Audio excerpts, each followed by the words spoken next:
Бихте ли се представили? Здравейте, казвам се Диана Георгиева от град Добрича и съм специалист по балансирано хранене и емоционално здраве. От колко време се занимавате с здравословно хранене и какво ви подтикна към това?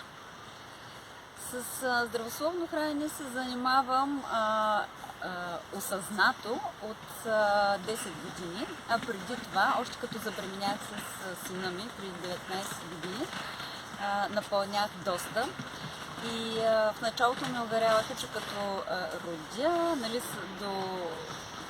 като спра да кърмя, ще се възстановя, тъй като бях 46 кг и когато отидох да раждам, станах 100. Но минаха 9 месеца, минаха повече, аз не отслабвах и всъщност тогава започнах да търся варианти и начини как да сваля тези килограми, като в същото време съм изключително благодарна на себе си, че от самото начало имах идеята това да става по здравословен начин, така че да не ми навреди на мен в дългосрочен план. И така. Храненето е необходимост и удоволствие. Кога това става проблем? По принцип храненето не е проблем, но храненето става проблем, когато започнем да изпадаме в една от двете крайности. Или се храним твърде здравословно, или поне така си мислим, или всъщност прекаляваме с готовите храни, тия пакетираните храни, които имат много калории, а всъщност нямат абсолютно никаква хранителна стойност в тях. Трябва да се опитваме да намираме баланса и баланса в хранене. Нито в едната крайност супер здравословно, защото ако трябва да бъдем откровени, оказва се, че младите, не само младите, по принцип ние хората имаме малко изкривено знание и мислене за здравословното хранене и така, неосъзнато преминаваме в една крайност, в която също има големи последствия за нашето здраве в дългосрочен план. Младите хора хранят ли се здравословно? Какви са вашите наблюдения?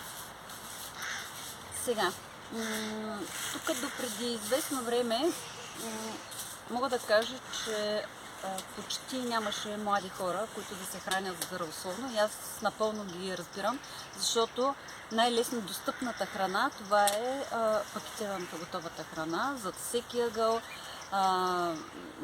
има барачка до всяко училище, баничарници. Това са всъщност най-бързо, най-добрите бизнеси.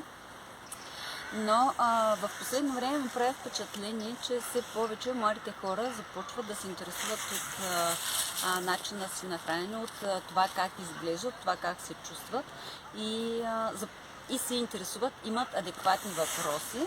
Така че аз съм много обнадеждена за това, че младите все повече започват да се интересуват и да се хранят правилно, да живеят здравословен начин на живот, но като цяло масово децата се хранят, въобще, не само децата, храним се нездравословно. Достатъчно ли е според вас да ядем по един плод на ден или е нужен здравословен режим? Така, по един плод на ден далеч не е достатъчно, въпреки че някои нямат и по един плод. С плодовете ние се набавяме фибрите, а за ден от 25 до 35 грама фибри трябва да се набавяме на ден. Един плод далеч не е достатъчен. Също така от плодовете се набавяме и освен фибри се набавяме и фруктова захар. А е хубаво да се набавяме фибри и да си хапваме и основно зеленчуци. Те са доста по-полезни за нас, отколкото един плод. И това, което съветвам аз е да си хапваме плод или зеленчук, даже хубаво е при възможност салатка, преди всяко хранене, тъй като си хапваме растителна храна, се произвеждат хранителни ензими в нашето тяло. Така че хубаво е да си хапваме преди всяко основно хранене по един плод или зеленчук. Краставичка, доматче, който каквото обича. Бихте ли дали съвети на младите хора как да се хранят?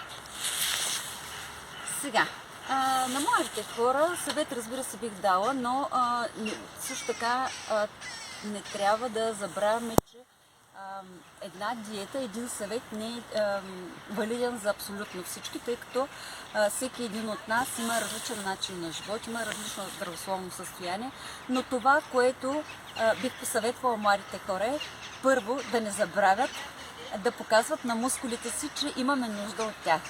Да бъдем активни, да я излизаме все по-често навън. Минимума, който да си позволим да имаме някакво движение, 1 час. Не е задължително да ходим да висим в залите. Нали, някои казват, нали, аз нямам възможност да ходя на фитнес, нямам време и така нататък. Далеч не е задължително това, въпреки че не е само фитнеса.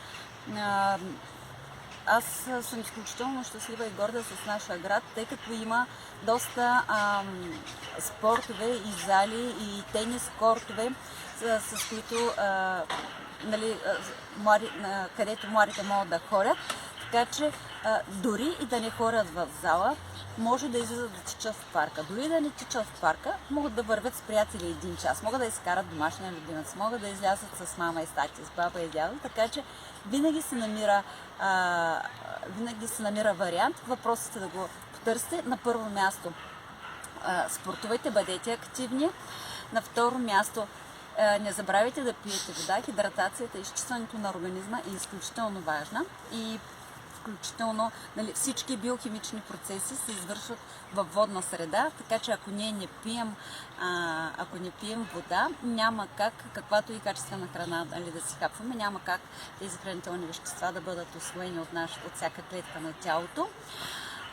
И също така, един такъв много добър съвет към младите: не подценявайте съня и почивката. Така, горе-долу това са, въпреки че можем да продължим, сега стресът е доста в повече, не само за възрастните, но и за учениците. Може и с стреса да се работи, но спорта, движението е един от начините да се справяме с стреса. Благодаря ви.